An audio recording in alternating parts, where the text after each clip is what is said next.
with the lovely Teri Hatcher. Now, you're telling us about your affair with George Bush Sr.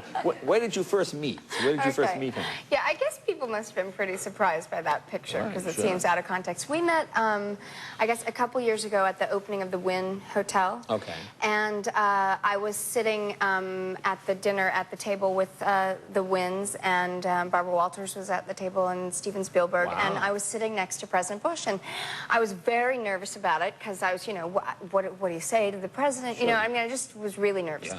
Plus, you've got the Secret Service, you know, across the room going, can you move to your left just in case? You know what I mean? Right. Like, it's all very, you know, the dogs and everything. So we're making, I figure I'll talk about fishing, because that seemed like something I know about, and, you know. So we started talking about fishing, and he seemed to like that, and at one point my dad's, you know, a fan, and I thought that would be cool to, you know, get my dad on the phone, and he was babysitting my daughter. So I said, would you mind calling if I called my dad, and would you say hello? And he's like, no, of course. And so I got my dad on the phone, and I said, Dad, this is not a joke. I'm going to put somebody on the phone to talk to you. And so he gets on the phone. You know, my dad, of course, kind of thought he was kidding, and he was talking to him for a while, and then Mr. Spielberg says, you know, to me, who's your dad talking to? You know, and I go, I mean, who's Mr. President talking to? And I said, my dad. And he's like, I want to talk to him. So then I go, Dad, someone else wants to talk to you. And so Steven Spielberg gets on the phone. My dad, it was really like he didn't wash his ear for, you know, a month. Wow. It was like a big deal, you know, like who are we, the Hatchers from Sunnyvale, you know, like talking to all these. So that's how we met, and he invited my daughter and I to Kennebunkport for a couple of days. It's really, it is surreal. Was it more spanking up there as well? Oh my God.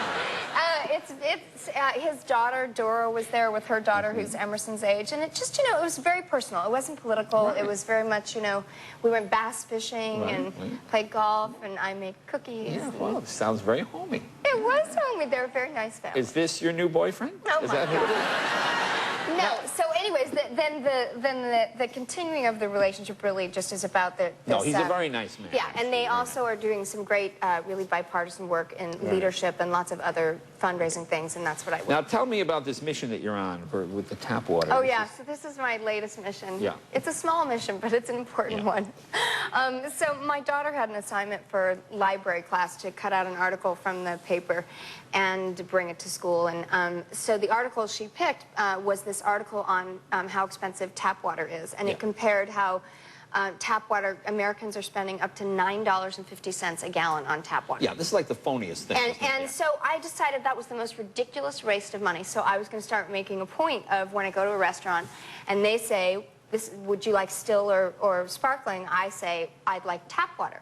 And then they come back with a big bottle of, you know... Yeah, some expensive... some expensive bottle.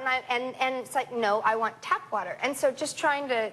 because it's really a silly marketing campaign. They've convinced us now that tap water's like Al-Qaeda's involved. Yeah, you know, kind of. They get you to buy this stupid bottled water. And I had no idea how much money we were actually spending on it. So... Yeah, there are so many fun... Like, to me, I like all the new... Like, there's this new thing for restless leg syndrome. You know, I bounce my leg. Now that's a disease. Yes. And there's a pill you take which gives you, I think, the side effects are diarrhea, blindness. But your leg doesn't shake. My leg doesn't bounce up and down. It's like the stupidest. Right. You know, I just pour tap water on my leg now. There And that works. Now, what's new at Desperate Housewives? Anything we should watch for? Well, this week, it's the big Scavo Pizzeria opening, and all the characters are there. Okay. And I always like the scenes when all the characters are there. They're a lot of fun to shoot. But Susan gets proposed to. Oh. Yeah. This could be a little real-life action, possibly. Well, no. Wow. Let's, you know...